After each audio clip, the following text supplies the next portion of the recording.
আমি যদি চাইতাম আমার নামে যারা বদনাম করেন, আমি যদি চাইতাম গুলশান বনানী অর্ধেকটা দখল করে নিলে কেউ বাধা দেওয়ার ছিল না। আমি যদি চাইতাম মতিঝিল দখল করে নিলে কেউ কথা বলবার ছিল না। কিন্তু আমি তা চাই নাই। আমি দেশের মানুষের সেবক হতে চেয়েছি, আজকেও আমি দেশের মানুষের সেবক হতে চাই। স্বাধীনতা এটাকে আমি বিশ্বাস করি। আজকে যারা আওয়ামী লীগ করেন অথবা আজকে যারা সরকারে আছেন, তারা যদি মনে করেন বঙ্গবন্ধু তাদের সম্পদ, আমি বলবো তারা আহম্মকের স্বর্গে বাস করে। বঙ্গবন্ধু যদি জাতির পিতা হয় তাহলে 16 কোটি বাঙালির পিতা তিনি। বঙ্গবন্ধু যদি বঙ্গবন্ধু হন তাহলে বাংলায় যত মানুষ আছে তাদের সকলের বন্ধু তিনি। তাই আমাদের কথাও শুনতে হবে। এদেশের মানুষ জানে বঙ্গবন্ধু জাতির জনক, তাকে আজকে স্বাধীনতার ঘোষক বানিয়ে তাকে জনকের থেকে ঘোষকে আমরা নামাতে কোনো মতেই দিতে পারি না। বাংলাদেশের মানুষ বঙ্গবন্ধুকে জাতির জনক মানে, জনক জানে, এবং সেটাই আমরা মানব এবং জানবো, সেটাই আমরা রক্ষা করব। কেউ বঙ্গবন্ধুকে ষড়যন্ত্র করে ছোট করে দেবেন, আমরা বাংলাদেশের মানুষ তা মেনে নিতে পারি না। আমি কাদের সিদ্দিকী হিসাবে বলি নাই, আমি একজন বাঙালি হিসাবে বলেছি বঙ্গবন্ধু জাতির জনক, তাই বঙ্গবন্ধু কোন ঘোষক নন, ঘোষক হতেও পারেন না। একটু আগে আমাদের জিয়াউর রহমানের ঘোষণায় বঙ্গবন্ধুর স্বাধীনতার ঘোষণা পাঠ করাতেই জিয়াউর রহমানের যে নাম হওয়ার কথা সেটা জিয়াউর রহমানের আপনা আপনি হবে।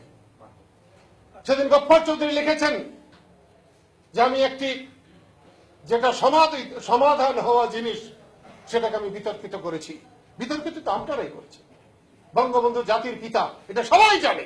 আজকে তাকে জাতির ঘোষক বানালে, স্বাধীনতার ঘোষক বানালে নানা রকমের প্রশ্ন হবে। এদেশের মানুষ মানতে চাইবে না। কেন আপনারা বঙ্গবন্ধুকে স্বাধীনতার ঘোষকের কথা বলে তাকে বিতর্কিত করছেন, তার সম্মান হানি করছেন? আপনাদের বিদ্যা বুদ্ধি না থাকতে পারে, যাদের জ্ঞান বুদ্ধি আছে তাদের কাছে নিয়ে বসুন, বসে বিচার করুন, তারপরে ঠিক করুন পিতা বড় না পুত্র বড়, ঠিক করেন। জাতির পিতা বড় না জাতির ঘোষক বড়, এটাকে ঠিক করেন। ক্ষমতায় এসেছেন 10 টাকা সের চাল খাওয়াবেন বলে, আজকে 50 টাকা সের চাল খাওয়াচ্ছেন। আপনাদের হিসাব নয় 50 টাকা বেশি না 10 টাকা বেশি। তারপরেও কথা বলেন। আমরাও কথা বলি নাই? একবার ইলেকশনের আগে বলে দেখতেন যে আমরা 10 টাকা সের চাল দেব না, দিতে পারবো না, 50 টাকা সের খাওয়াবো, কয়টা ভোট পেতেন হিসাব করে দেখতেন সেদিন। মানুষের সঙ্গে প্রতারণা করতে করতে করতে করতে সমস্ত বাঙালি জাতিকে আজকে একটা প্রতারকের জাতিতে পরিণত করে ফেলেছে এই সমস্ত প্রতারকেরা। মিথ্যা মিথ্যা মিথ্যায় দেখে দিয়েছে সমস্ত দেশ। আমরা সত্যকে খুঁজে আজকে পাচ্ছি না। সেই জন্য এখান থেকে মুক্তি পাওয়ার জন্য কৃষক শ্রমিক জনতা লীগ করেছিলাম। ক্ষমতায় যাওয়ার জন্য দল করি নাই। মহিলা পররাষ্ট্রমন্ত্রী মহিলা, কৃষি মন্ত্রী মহিলা, তারপরে মহিলার সম্মান নাই। আমাদেরকে কিছুই করার নেই। মিথ্যা মিথ্যা আর মিথ্যাকেই আমরা পুঁজি করে চলবো, নাকি এর বিরুদ্ধে রুখে দাঁড়াতে হবে? আমরা পাকিস্তান হানাদার বাহিনীর বিরুদ্ধে যখন রুখে দাঁড়িয়েছিলাম এবং তাদেরকে যখন পরাজিত করেছিলাম, তখন আমাদের শক্তি সামর্থ্য এর চেয়ে কম ছিল, কিন্তু আমাদের সেদিন ঈমান ছিল, আমাদের হীনমন্যতা ছিল না। আজকে কেন জানি না বাড়ি গাড়ি হওয়ায়, বড় বড় সুন্দর সুন্দর গাড়ি হওয়ায় আমাদের হীনমন্যতায় ধরেছে। পিতাই বলেছি, আমার পিতাকে আমি কোনোদিন ঘোষক বানাতে চাই নাই, আমি বানাতে পারবো না। বঙ্গবন্ধুর ওই উচ্চতা থেকে আমি পায়ের নিচে বঙ্গবন্ধুকে নামাতে পারবো না। এবং আমি কাদের সেদিকে যতদিন বেঁচে থাকবো বঙ্গবন্ধু জাতির পিতাই থাকবেন, বঙ্গবন্ধুকে জাতির ঘোষক বানাতে দেব না।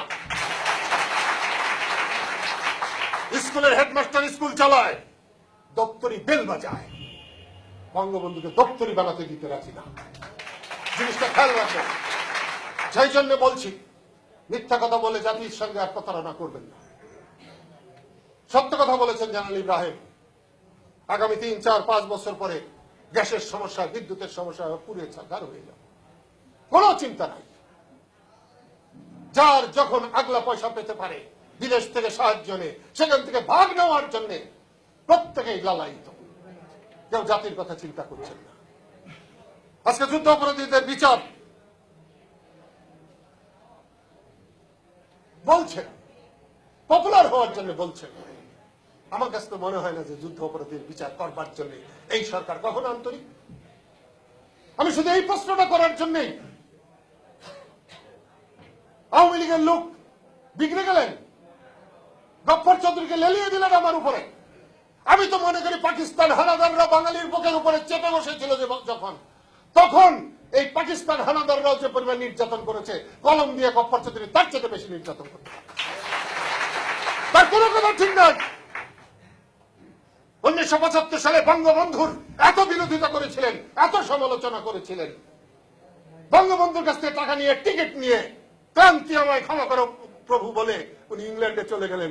আজকে সবক দিচ্ছেন বাঙালিকে। 37 বছরে যে বাঙালির কোনো কষ্ট দুঃখ দেখেন নাই, তিনি আমাকে সবক দেন। আজকে সেই জন্য বলছি, আমি বললে পরে হয় যুদ্ধাপরাধীদের বিচার ত্বরান্বিত হোক, আমি সন্দেহ প্রকাশ যদি করি তাহলে সেটা হয় অপরাধ। আর ওই যে শাহরিয়ার কবির বললে পরে সেটা হয় প্রশংসা, রাজাকারে বললে প্রশংসা হয়, আর আমি বললে অপরাধ হয়। আপনারা যুদ্ধাপরাধীদের বিচার করবার জন্য এই ট্রায়াল করেন নাই, এই কমিশন করেন নাই। আপনারা এখান থেকে ফয়দা লুটবার জন্য, আগামী নির্বাচনী বৈতরণী পার হওয়ার জন্য আপনারা এরকম করেছেন। আরেকজন হাতমন্ত্রী বানিয়েছেন, আইনের অজানে কিনা জানি না, এত কথা বলে, কাজের চেয়ে এত বেশি কথা বলে। তার আত্মীয় স্বজনরা রাজাকার আলবদর ছিল, তাকে আজকে মন্ত্রী বানিয়েছেন। আপনাদের দলে থাকলেই সব মুক্তিযোদ্ধা, আর আপনাদের সঙ্গে না থাকলেই রাজাকার। এই সমস্ত প্রতিকার করবার জন্যই আমরা কৃষক শ্রমিক জনতা লীগ